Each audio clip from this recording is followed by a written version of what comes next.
presque de l'info. C'est la revue de presque de Nicolas Canteloup. Et c'est Laurent Delahousse qui est avec nous aujourd'hui. Oui. Bonjour ma chère Julie, bonjour Natacha, bonjour Thomas, Laurent, Jean-Marc, c'est Lolo de la Mèche, journaliste, animateur au regard et à l'épi rebelle.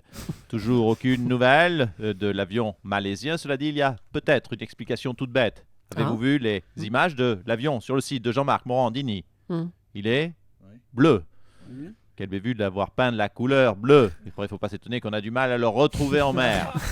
Allez, sans plus tarder, après cette analyse technique et aéronautique. Oui, vraiment. Sans plus tarder, spray californien, pardonnez-moi, effet eau de mer. C'est parti pour les titres de l'actu. Sondage politique, 81% des Français sont mécontents de la politique du gouvernement. Les autres sont au gouvernement. Élections en Corée du Nord. Ce week-end avaient lieu des élections parlementaires en Corée du Nord. Alors, attention tout de même, une journée électorale en Corée du Nord, c'est comme les sports d'hiver au Cameroun, ou la semaine du goût en Somalie, ou la fête du travail en Chine. Ça ne sert à rien. Et puis, fait divers dans le Pas-de-Calais, un homme de 30 ans a été condamné pour avoir envoyé plus de 27 000 SMS pornographiques. Chose stupide car sa fille ne savait pas encore lire. Et puis, Love Story, Macha Merrill l'a déclaré, 74 ans. Macha Merrill va se marier avec Michel Legrand, 82 ans. Ils avaient déjà eu une aventure, oui Julie, il y a 40 ans, mais aujourd'hui ils s'aiment encore plus. Ils s'aiment comme au premier jour, ont-ils déclaré. Remarquez, avec Alzheimer, le premier jour pour eux, c'est tous les matins. Oh, c'est sympa. À vous Julie, c'était notre cadeau de noces. Vraiment, ils seront contents. Merci Laurent Delahousse. Jean-François Copé a réclamé hier la démission de la ministre de la Justice, Christiane Taubira. Monsieur Copé, bonjour. Oui, bonjour. Alors, vous accusez Madame Taubira d'avoir menti en disant qu'elle n'était pas au courant de ses écoutes. Écoutez, mais personne n'est dupe. Personne n'est dupe. Madame Julie, mais tout le monde sait qu'elle ment. Tout le monde sait qu'elle ment. Il n'y a que vous ici pour en douter, sur Radio Europe 1, sur Radio Taubira, Radio Guyane, Radio Balmasqué Ohé. Mais écoutez, elle ment. Et elle ne ment pas qu'à vous, qu'à nous. Elle ment à la France, elle ment à la République, elle ment aux gens, elle ment aux Français, elle ment en créole, elle ment dans toutes les langues, cette pauvre Madame Taubira. Pardonnez-moi de le dire. Elle a probablement menti sur ce sujet, mais une démission, c'est peut-être un petit peu radical quand même, non? Écoutez, pas du tout. Un ministre de la Justice qui ment. Mais écoutez, Madame Julie, vous ne vous rendez pas compte, mais c'est très grave. Elle doit démissionner. Emmanuel Valls, soit il est ignorant, soit il était au courant. Et il doit démissionner également, pardonnez-moi de vous le dire. Jean-Marc Ayrault, qui ne tient pas son gouvernement, mais moi je le dis, il faut qu'il démissionne, comme François Hollande. François Hollande doit démissionner. Et je dirais que le pape doit le faire aussi. Le pape? Pourquoi le pape? Mais tout le monde sait que le pape a reçu François Hollande il y a 15 jours. Il savait donc, c'est évident. Et il n'a rien dit. Et je ne parle même pas de Barack Obama. Barack Obama, vous le remarquez, on n'a pas entendu Barack Obama, alors qu'avec les écoutes de la NSA, il savait. Obama, donc je le dis, démission. C'est consternant toute cette affaire. À croire que sur cette planète, décidément, je suis le seul homme encore honnête. Ah ça doit être ça, monsieur Copé. Oui. Merci beaucoup, merci d'être venu. Christiane Taubira ne démissionnera donc pas. Notre ministre de la Justice s'est défendue hier à la sortie du Conseil des ministres. Non, elle n'a pas menti. Bonjour, Madame Taubira. Je n'ai pas menti. Je n'ai pas pénétré dans ce studio. Je n'ai pas menti. Je ne suis pas une menteuse. C'est quoi ces mensonges mensongers de me traiter de menteuse? Oh, ma Juliette, je suis colère. Je ne suis pas contente. Je m'en fous, je ne me démissionnerai pas. Je n'ai pas menti. Je n'étais pas au courant. Alors, vous n'étiez pas au courant de quoi? De rien. Je n'étais pas au courant, je te dis, je n'ai pas menti. Oui, mais enfin, vous n'étiez pas au courant de quoi? Soyez précise. Des écoutes ou de leur contenu? Mais de tout, de l'écoute, de leur contenu, de tout, enfin de rien. Je l'ai dit l'autre soir à TF1. J'étais au courant, mais pas de cela.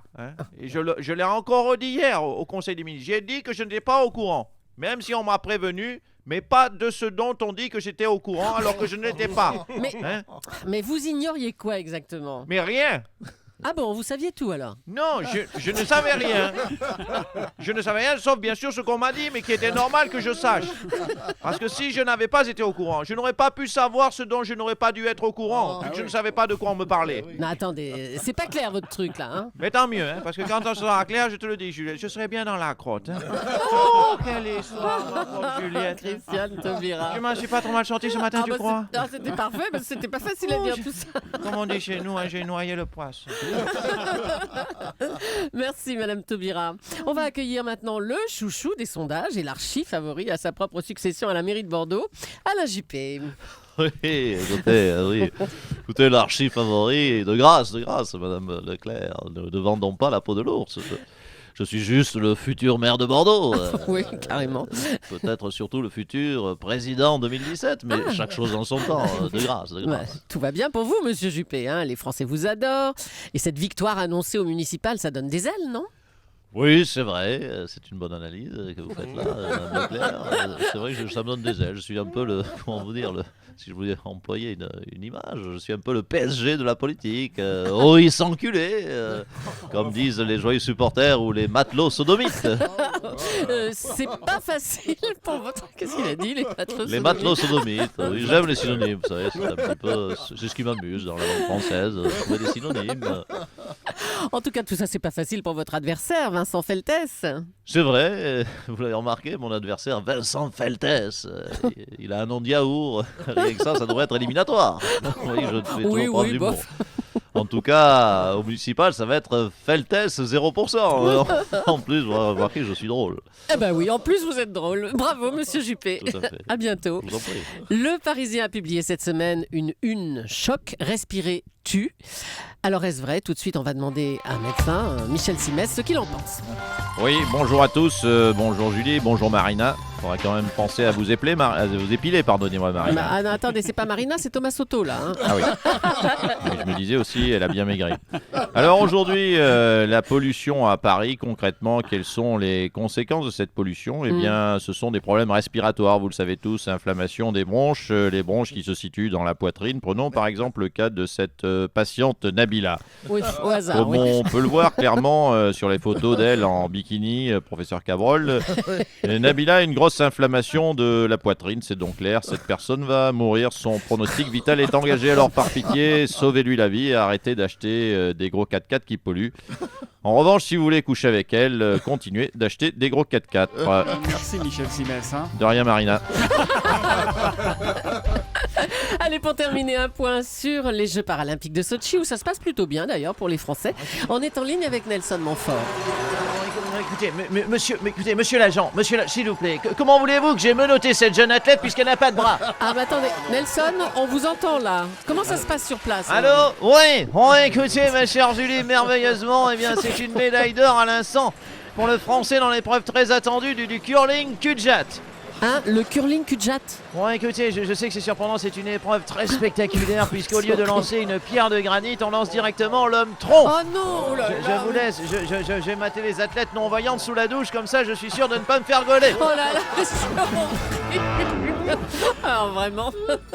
Vive les Jeux paralympiques! Ouais, vraiment. Merci Vraiment. Nelson Montfort, Voilà. merci beaucoup. Ça fait un an aujourd'hui, on en a parlé tout à l'heure, hein, Julie, que le pape François a Oui. entamé son pontificat et il est avec nous, le Saint-Père. Bonjour. Oui. Oh, Saint Thomas qui ne croit que ce qu'il voit.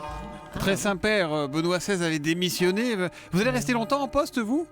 Oh, tu sais, Thomas, chef de l'église catholique, c'est plus sûr que chef de la matinale sur Europe 1. Ah, bah, tiens.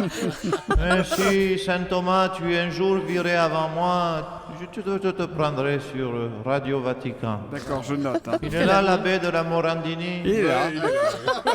L'abbé de la Morandini, Jean-Marc.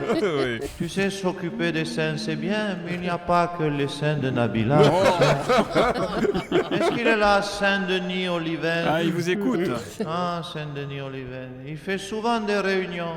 On l'appelle Saint-Denis de la Réunion. Oui, magnifique. Vous voyez qu'on peut être pape et avoir de l'humour. Ah, c'est sûr. Hein. On l'a eu, notre interview exclusive du pape. Hein. Merci, Pape bah, ça y est. François, d'être venu ce matin sur Europe. De la Réunion. Merci, bravo à Nicolas Cantou qu'on retrouvera juste avant 9h moins le quart demain matin sur Europe 1.